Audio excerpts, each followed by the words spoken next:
Welcome back to my 4-part lecture on science and media literacy.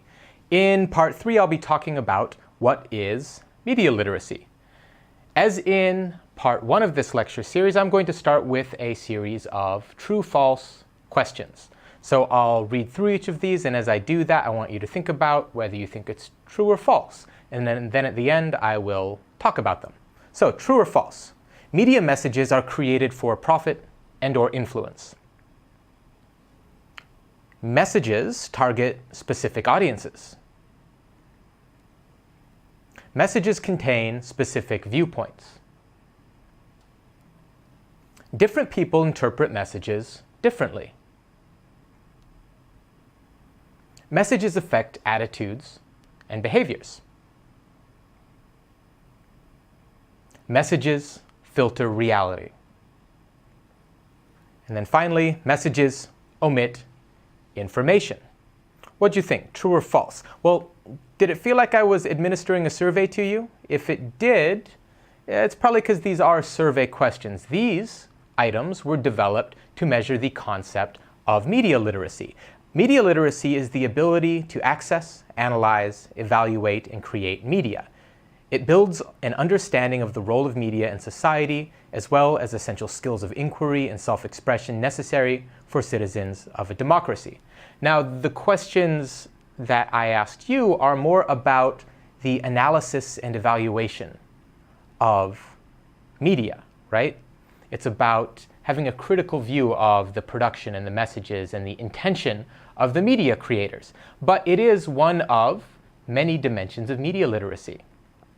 So people with media literacy know how to select and use media. They know how to find information in the media.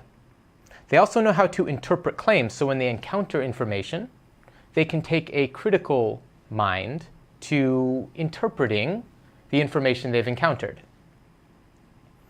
They can also recognize influence. They know, or are better able to know and detect, when the creators have a particular agenda and when they're using particular persuasive techniques to try to convince the audience through the media. People with media literacy also know how to understand production. Basically, that media content can be edited and presented in ways that might be more favorable to certain issues than others and can change the way audiences think about those issues. And then finally, people with media literacy are able to evaluate credibility.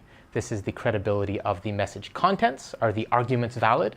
But then also the credibility of the source. Is this a trustworthy source? Is this an established source?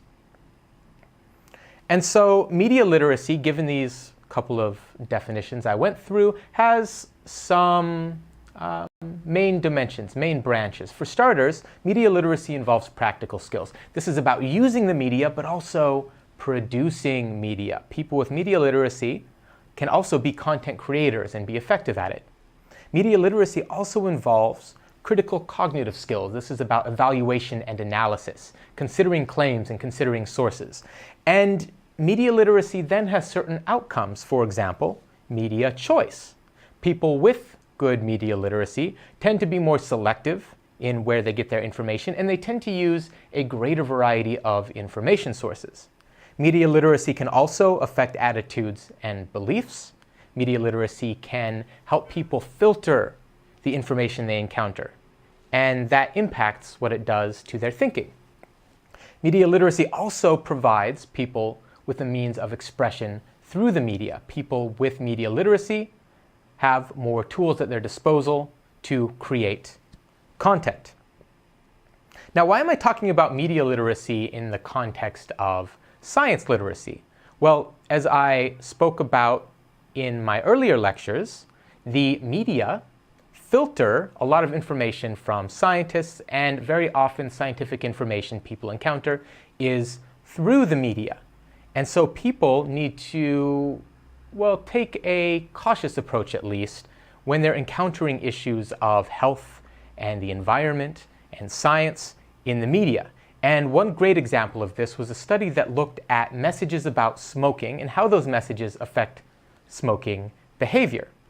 Okay, so the basic idea here is advertising is effective. young people exposed to cigarette ads are more likely to smoke. But why does this happen? Well, it turns out that the messages over time create this positive attitude towards smoking. So young people who are exposed more and more to these messages start to cultivate a positive view of smoking, believing that it's desirable and pleasurable and overall good, and it's that attitude that affects their behavior. But media literacy can actually halt this process or slow it down. In fact, media literacy is a process of disruption where messages don't have as significant an effect on attitude because people with media literacy are taking a more critical view and reflecting more on the information and then forming a more complete assessment of, in this case, smoking. And this is what a study found, in fact, that young people who were exposed to smoking messages, or among young people exposed to smoking messages, those with greater media literacy smoked less. I'm going to give one more example from the context of the environment. This is the Cocktail Conversation Guide to Global Warming. This is produced by climate skeptics who, I gotta hand it to them. They're slick communicators because they put together a lot of anti-climate change arguments in a very compact, succinct form, getting these simple ideas across that make sense if you don't really dig deep. And yeah, they present a lot of things that appear to be facts in an easy to digest way. It's not surprising that messages like this have effects on audiences. And so it's really up to audiences to ask questions when they encounter messages like this that might lead them away from the scientific consensus that humans are causing global warming. So people need to ask questions like, who wrote this?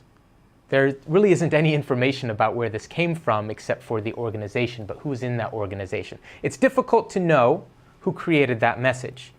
For what purpose? I think the purpose is fairly transparent, but what type of action is it trying to encourage? These are questions people can ask to take a more critical view of the message. Is it fact-based? Well, there are a lot of factual claims, lots of factual claims, but it's unclear where those facts came from. And it's certainly clear some things have been left out. And so asking questions about what is left out might reveal that this document presents an incomplete picture.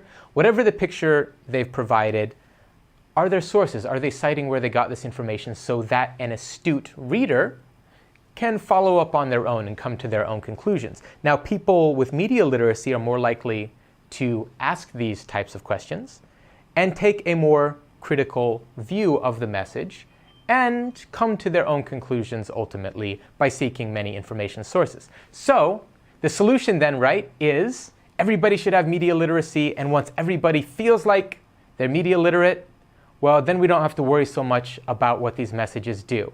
But as it turns out, people don't have the best sense of how media literate they are. Join me in part 4 of this lecture as I discuss that. If you're interested about any of the studies I mentioned in this lecture, the links are in the description. Thanks for watching.